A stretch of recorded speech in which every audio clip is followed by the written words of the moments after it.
मेरे प्यारे दोस्तों, कभी कभी औलाद की बेरुखी इतनी गहरी हो जाती है कि वह अपने ही हाथों से अपनी माँ की सांसों को मिट्टी में दबा देती है।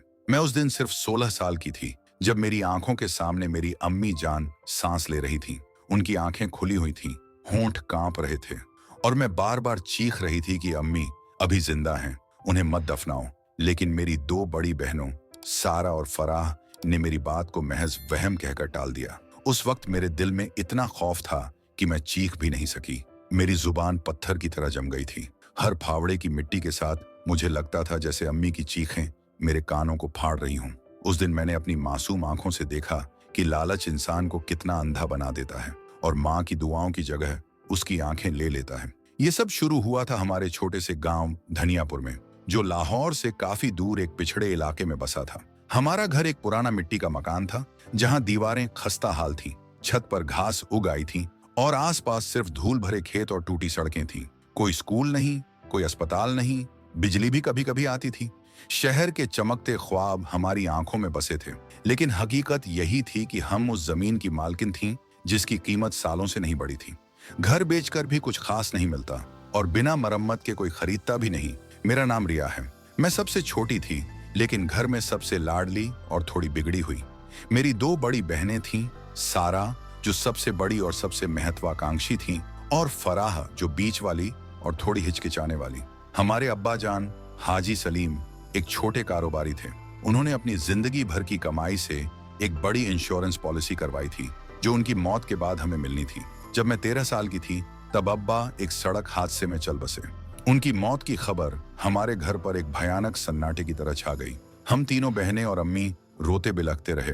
लेकिन कुछ दिनों बाद जब इंश्योरेंस कंपनी का चेक आया, लगभग 4 लाख रुपए, तो घर का माहौल बदल गया। अम्मी ने चेक हाथ में लिया और देर तक देखती रही। उनकी आंखों से आंसू बहने लगे। उन्होंने कहा, तुम्हारा अब्बा जाते जाते भी तुम्हारे लिए इतना कुछ छोड़ गया, अल्लाह उसे जन्नत नसीब करे। लेकिन सारा ने एक ठंडी मुस्कान के साथ कहा, अम्मी इसमें क्या बड़ी बात है, हर बाप अपनी औलाद के लिए करता है, अब्बा ने भी तो यही किया। अम्मी का चेहरा एक पल में पीला पड़ गया, जैसे किसी ने उनके दिल पर छुरी चला दी हो। उन्होंने कुछ नहीं कहा, बस आंखें झुका लीं और चेक को तकिए के नीचे रख दिया। उस दिन के बाद अम्मी खामोश हो गईं। वह पहले की तरह घर संभालती, लेकिन उनकी आंखों में एक उदासी हमेशा छाई रहती। हम तीनों बहनें अपने अपने सपनों में खो गईं। गांव की जिंदगी हमें बोझ लगती। सारा अक्सर कहती, अगर अम्मी ना होती तो हम कब के लाहौर चली गई होती, वहां किराए का फ्लैट लेकर नौकरी करती, कारोबार शुरू करती। फराह चुप रहती, लेकिन मैं जानती थी कि वह भी यही सोचती है। अम्मी बीमार तो थीं, लेकिन इतनी नहीं कि बिस्तर पकड़ लें। वह घर के सारे काम करती, खाना पकाना, कपड़े धोना और कभी कभी अब्बा की पुरानी चीजें निकालकर रोती। लेकिन हमें लगता कि वह हमारी राह की रुकावट है। एक दिन अम्मी की तबीयत अचानक बिगड़ गई। कमजोरी इतनी कि बिना सहारे चल नहीं सकती थी, सांस फूलती थी। हमने सोचा सामान्य बुखार होगा, लेकिन 2 दिन बाद भी सुधार न हुआ तो मैंने जिद की कि लाहौर के बड़े अस्पताल ले चलें। डॉक्टरों ने चेकअप किया और हमें अलग कमरे में बुलाया। पता चला अम्मी को लंग कैंसर है, आखिरी स्टेज, इलाज महंगा, कम से कम 7 लाख, इन वक्त कम, अगर न कराएं तो कुछ महीने। हम तीनों एक दूसरे का मुंह ताकती रहीं। इंश्योरेंस के पैसे 4 लाख थे, जिनमें से कुछ खर्च हो चुके थे। सारा ने कहा, क्या इतनी उम्र की औरत पर इतना खर्च करना ठीक है, वह तो वैसे भी। फराह ने सहमति में सिर हिलाया। मैंने विरोध किया, लेकिन मेरी आवाज कमजोर थी। घर लौटकर हमने अम्मी को बताया नहीं। सारा ने रात को हमें इकट्ठा किया। देखो, अम्मी की हालत देखी नहीं जाती, कैंसर की तकलीफ घुट घुट कर मारती है। 3 महीने में सब खत्म, लेकिन तब तक हमारी जिंदगी बर्बाद, कारोबार बंद, लाहौर का सपना टूटा। बेहतर है उन्हें सुकून दे दें। फराह हिचकिचाई, लेकिन सारा ने समझाया, यह दया है, वह तकलीफ से बच जाएंगी, हम नई जिंदगी शुरू करेंगे। मेरे दिल में तूफान था, लेकिन मैं चुप रही। सारा लाहौर में एक लड़के अहमद से मिली थी। वह अमीर घराने का था, 2 भाइयों बिलाल और कामरन के साथ रहता था। उनके अब्बा विदेश में कारोबार करते थे। सारा के ख्वाबों में अहमद था, नया घर, नई जिंदगी। अम्मी रुकावट थी। एक दोपहर अम्मी छत पर कपड़े सुखाने गईं। मैं नीचे थी। अचानक जोर की आवाज आई। भागकर ऊपर गई तो अम्मी सीढ़ियों से गिरकर बेसुध पड़ी थी। चेहरा खून से सना, लेकिन सांस चल रही थी। मैं चीखी, अम्मी जिंदा हैं, अस्पताल ले चलो। सारा हांफते हुए बोली, पैर फिसल गया, अस्पताल क्या करेंगे, डॉक्टर कहेंगे मौत करीब है। उन्हें आराम से जाने दो। फराह ने सहमति दी। मैंने फिर कहा, नहीं, सांस ले रही हैं, लेकिन उन्होंने मुझे चुप करा दिया। अम्मी की पुरानी बात याद आई। वह कहती थीं, मरूं तो इसी आंगन में दफनाना जहां मैंने बच्चों का इंतजार किया। सारा ने कहा, रिश्तेदार बुलाए तो झंझट, खर्च, बातें। हमने आंगन में गड्ढा खोदा। मिट्टी हटाते वक्त मुझे अम्मी की सांसें महसूस होती। चादर डाली, उतारा।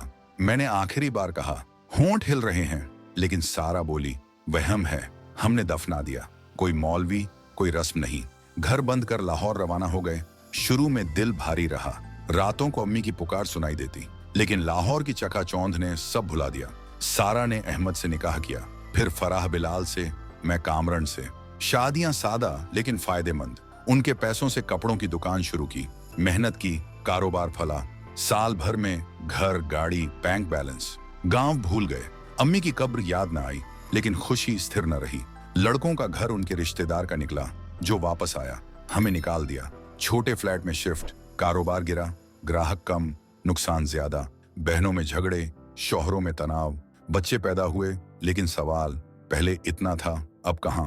बड़ी बहन सारा टूट गई। अम्मी की बद्दुआ लगी। एक दिन सारा ने कहा, धनियापुर की जमीन बेचें, पैसे बांटकर अलग हो जाएं। वैन बुक की। रास्ते में बचपन यादें, खेतों में खेलना, अब्बा की कहानियां, अम्मी की गोद।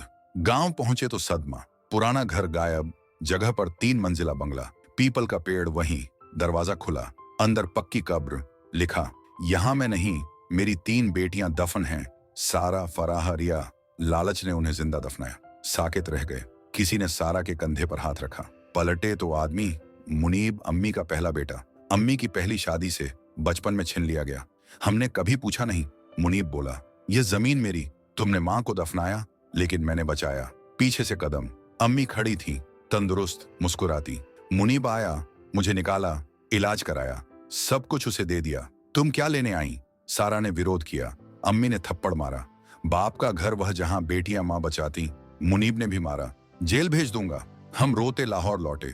कारोबार खत्म, मजदूरी, शौहर ताने, बच्चे शिकायतें। दिल का बोझ न उतरा।